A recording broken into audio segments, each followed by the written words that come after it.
What up, guys? Today we got a question from Robert who says, I've been training for just over a year now, have 4 stripes on my white belt. I think this was a reply to one of my videos on YouTube. He says, I've been working a lot on north-south chokes for the past few months. Do you have any tips on how to set it up or securing the finish? Any help would be appreciated. So yes, Robert, I have some ideas for you. Yeah. I'm going to show you my favorite setup to the north-south choke. I've used this in competitions as a black belt. I've used this in an MMA fight before. It's one of my go-tos, and again, it'll utilize an arm and neck principle that I use all over the place. And then I'll show you one of the key points that I think make the north-south choke easier to finish. And as always, well, not as always, because you're busy sometimes, you got like 17 kids. But today, this is my lovely assistant, Mr. Adam Wilson. Let's get started. So let's check it out. We're here, we're in side control. I like setting it up as I'm attacking the arm. Generally speaking, I love attacking arm and neck attacks together because the way that you defend your arms and the neck, a little bit different typically. So I'm gonna start by getting to this arm here to attack like a Kimura, right from reverse side control. This has a couple things going on. Number one, I do wanna get a good thread of this Kimura going. Also, if you place the pressure right, so right here on Adam, the rib cage tapers down.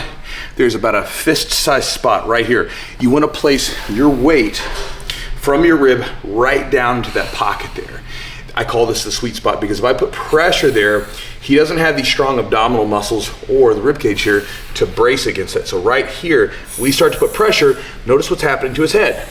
To brace, his head comes off the ground, right? So what does that do? When I go here, this makes it a lot easier for me to get my hand underneath. Now, here's the big like linchpin of the whole thing.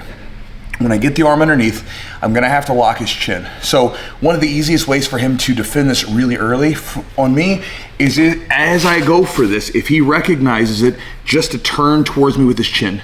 Because if I try to lock down here and I can't get his chin locked in position, I won't be able to finish this.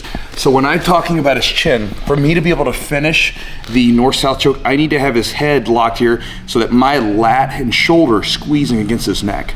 So as I'm going for this, if he's able to turn his chin towards me, that's gonna stop or disrupt the position, make it a lot more difficult to get to. So I'm beginning here, I'm attacking the Kimura. My hand goes around, I get it right behind, palm up. I like going palm up. Now I'm gonna shift low, and then I'm going to drive into his chin. The reason why I shift is because if I just go from here and circle, again, he can easily turn his chin towards me. But if I just do a little zigzag, I can lock his chin in place. From here, if his arm was underneath me or whatever, I'll hop over that. And again, I want to clear the arms to the point where all that's left is his head attached with my bicep here, my arm attached to his neck, and his arms and legs, everything else is in front of me. Now, there's a lot of different ways to finish this, okay? I like using the Statue of Liberty grip, okay? So as I'm getting here, I'm gonna go as low as I possibly can, and as long as I'm being able to put pressure into the neck, I'll grab the arm here, and then, now, at the same time, I started palm up, but when I'm finishing, I'm putting palm down right here. And that just makes it a little tighter here. If you look, what happens here naturally, if I open up my palm here, there's just a little gap of space when I put my palm up. When I put my palm down, that brachioradialis muscle flares up and closes that gap. It's just a nice little adjustment there, and it's a lot easier for me to push my shoulder down into it. Let's take a look at it one more time.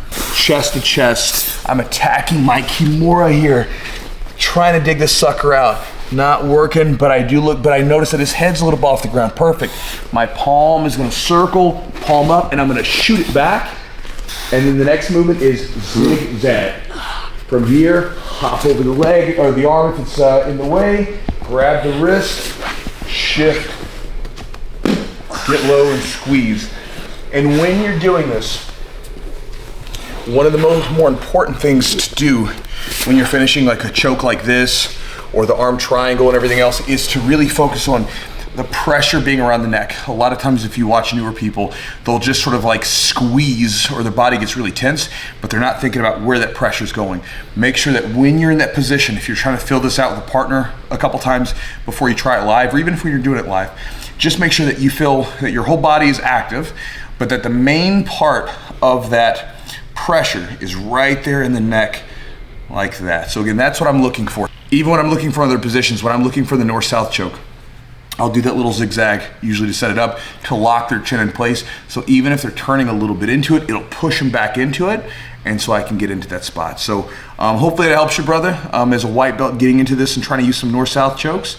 Good luck with it. Yeah. I'm finished. Adam? Adam.